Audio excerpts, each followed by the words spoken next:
Terima kasih Bapak Pimpinan Uji Publik memberikan waktu. Angkat tangan saya tanya dengan sebelah. Ini yang bicara yang angkat tangan kah? Atau digilir? Oh, angkat tangan Pak, jadi saya angkat tangan. Seperti itu. Bapak Ibu, undangan di acara uji publik rancangan penataan daerah pemilihan atau dapil dan alokasi kursi anggota DPR yang saya hormati. Mohon maaf, ini karena saya sudah mendengarkan dari awal sampai akhir, saya ikuti dari pertama. Kalau saya melihat daripada penataan dapil dan alokasi kursi, basisnya atau indikatornya salah satu yang paling penting adalah penduduk. Jumlah penduduk itu kan menentukan. Salah apa benar nih Pak? Salah satu indikator untuk menentukan jumlah kursi anggota DPR dengan pembagian dapil itu jumlah penduduk. Benar apa? Betul. Betul Pak. Nah, kemudian kalau semua keinginan atau persoalan tentang dapil dan jumlah kursi, keinginan ini sudah lama sekali. Ingin tambah kursi sudah lama.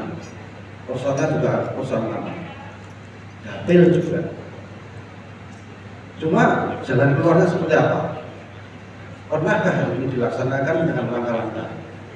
Nah, ini yang sebenarnya kita perlu dalam uji publik ini perlu ada beberapa rekomendasi yang bisa kita berikan pada pengambil kebijakan. Salah satu contoh,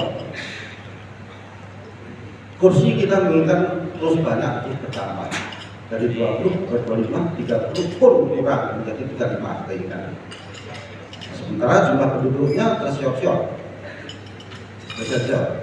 Kalau menambah 35 kursi berarti harus 300 per 1.000 jumlah penduduk minimal. Perlu saya sampaikan di sini karena kritisi tadi ada dari Bapak siapa di Dapil mengeluarkan data penduduk itu seperti apa. Kemudian dalam pemilu pun dalam pelaksanaan atau penyelenggaraannya tetap penduduk juga menjadi persoalan walaupun tidak berkembang skala nasional. Perlu diketahui bahwa yang perlu dicermati penambahan jumlah penduduk di Kabupaten Bogor Barat ini saya sampaikan dalam 1 tahun kurang lebihnya ini bervariasi antara 5.000 sampai 6.000 jiwa. Untuk diketahui juga di data semester 2 tahun 2021 itu bulan Desember ya, bulan Desember tahun 2021 itu kita punya jumlah penduduk bersih. Jumlah penduduk bersih itu yang tunggal sudah. Artinya yang identitasnya nggak double itu sebanyak 272 orang sekian. 6 bulan berikutnya sampai dengan bulan Juni kemarin itu 276 179 ya. Kalau kebalik, tapi tidak secara konkret. Artinya 3.000 lebih dalam waktu yang 6 bulan. Tapi kalau dihitung itu, apakah cukup nanti sampai dengan 2024 penduduk kita itu tercapai 300? Dihitung-hitung secara matematik nggak cukup sampai 300 karena pertumbuhan penduduk kita katanya banyak tapi secara data nggak banyak. Jumlah penduduk kita sangat dipengaruhi selain kelahiran juga kematian. Ada penduduk yang datang, ada penduduk yang pindah keluar. Datang dan keluar ini berimbang menurut data kita. Sangat berimbang. Memang banyak yang penduduk datang ke kita dibandingkan yang keluar, tapi tidak terlalu banyak. kemudian tingkat kelahiran yang baru, yang jadi penduduk baru, itu diiringi juga dengan angka kematiannya. Jadi juga tidak terlalu banyak penambahannya. Nah, hal seperti ini juga bukan menjadi persoalan kalau itu memang bisa dihitung dengan matematik. Persoalan penduduk kita ini adalah double. Saya yakin di antara yang ada di sini ini mungkin punya indikatornya KTP-nya 2. Kalau saya dulu KTP saya 4. Sebelum tahun 2006, saya jujur. Walaupun saya bohong. Saya jujur tapi bohong. Saya punya KTP dulu di Ansor ya, Pasir Panjang. Kemudian saya punya KTP di Dilan. Saya punya KTP di Pangkut. Saya punya KTP di Kota Denpasar. Nah, inilah pemerintah sedang melakukan terus secara administrasi melalui sistem informasi kependudukan kita, bahkan secara pusat. Ini juga bisa berjalan lancar kalau bapak-bapak dari parpol, dari lembaga institusi, dari unsur keagamaan, dari KPU itu ikut mendorong. Ayo sama-sama, kalau kita mau mendorong jumlah kursi ke 300 misalnya, 300, sama-sama kerja. Kalau tadi ada informasi katanya di perusahaan-perusahaan itu banyak penduduk tidak bukan, saya mau tahu jawaban. Prinsip bekerja di Dukcapil untuk mengeluarkan data yang sebagai dasar pemilihan umum itu adalah data bersih yang dikeluarkan dari Kementerian Dalam Negeri. Dalam hal ini di Dukcapil, apa di Dukcapil itu sudah data bersih. Data bersih itu tidak anomali, data yang sudah diverifikasi. Kalau jumlah dengan data-data yang sembarangan yang ada anomalisnya itu akan menjadi berita sampai 300. Sekarang kalau ada informasi, sebelum informasinya, peranan di Dukcapil. Peran di Dukcapil itu bekerja atas dasar pelaporan. Ini berundingan. Pelaporan ke mana? Pendaftaran penduduk.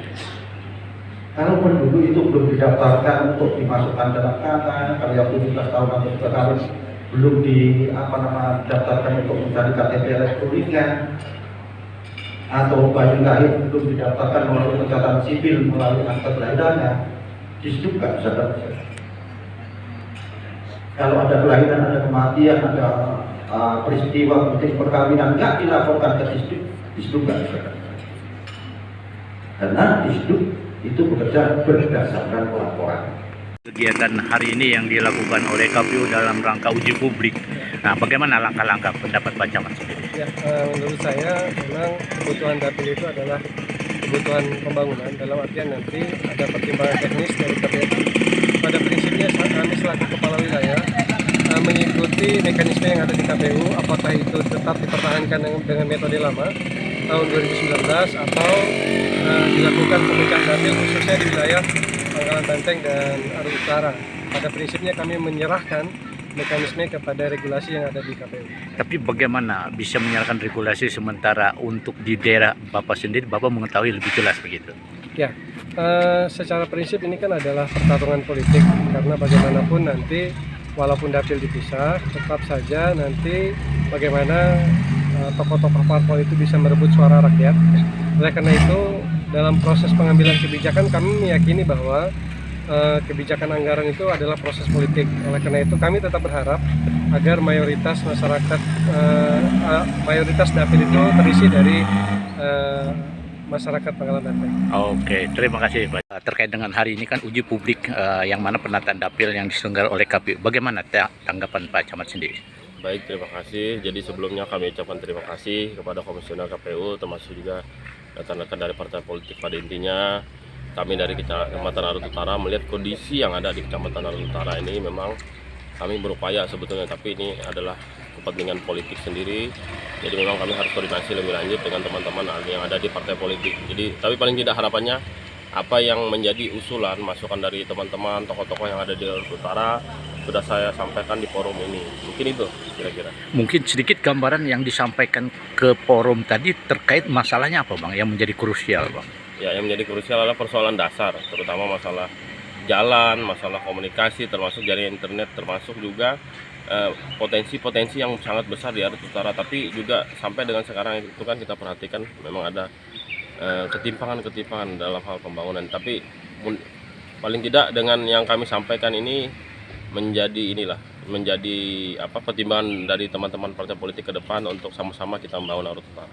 Oh, jadi selama ini diduga ada kesenjangan sosial ya, yang mana kesenjangan sosial ini sudah mengakar sehingga memunculkan motivasi tokoh untuk menyampaikan aspirasi ini kepada KPU untuk bisa dipecah dapil atau bagaimana, Pak? Ya, memang rencana kami kalau bisa itu gabung dapil kami dengan Pangkalan Banteng, karena selama ini dapil 3 adalah Lada, Banteng dengan Arut Utara. Harapan kita memang ada keterwakilan dari Arut Utara yang bisa membangun Arut Utara itu sendiri. Oke, terima kasih. Bagaimana langkah-langkah ke depannya, Pak, dengan adanya yang dilaksanakan oleh KPU dengan uji publik kepada semua partai terkait dengan dapil, Pak? Iya, uji publik tentang penataan dapil hari ini cukup mendapat respon dari semua pihak. Ada yang pro, ada yang kontra tentang kemungkinan penambahan dapil atau perubahan dapil. Semua itu wajar-wajar saja karena berbagai kepentingan yang memang patut mereka diperjuangkan, ya, terutama rekan-rekan saudara-saudara kita dari Kecamatan Arut Utara tadi minta supaya mereka dapil tersendiri. Nah, ini kan wajar-wajar saja untuk agar mereka mendapatkan porsi yang lebih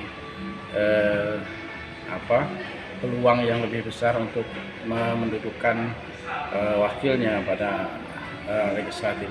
Oke, terima kasih, Pak. Bahwa untuk Kota Union Barat ada yang menghendaki pemecahan dapil dan ada juga yang tidak menghendaki, gitu kan? Nah, bila kita melihat tadi mungkin imbang ya, imbang di antara yang menghendaki dan yang tidak menghendaki. Itu ini menjadi catatan, menjadi rekomendasi yang akan kita sampaikan dan kita paparkan nanti pada tanggal 17 sampai 19 di Jakarta. Terima kasih. Terima kasih, Bapak.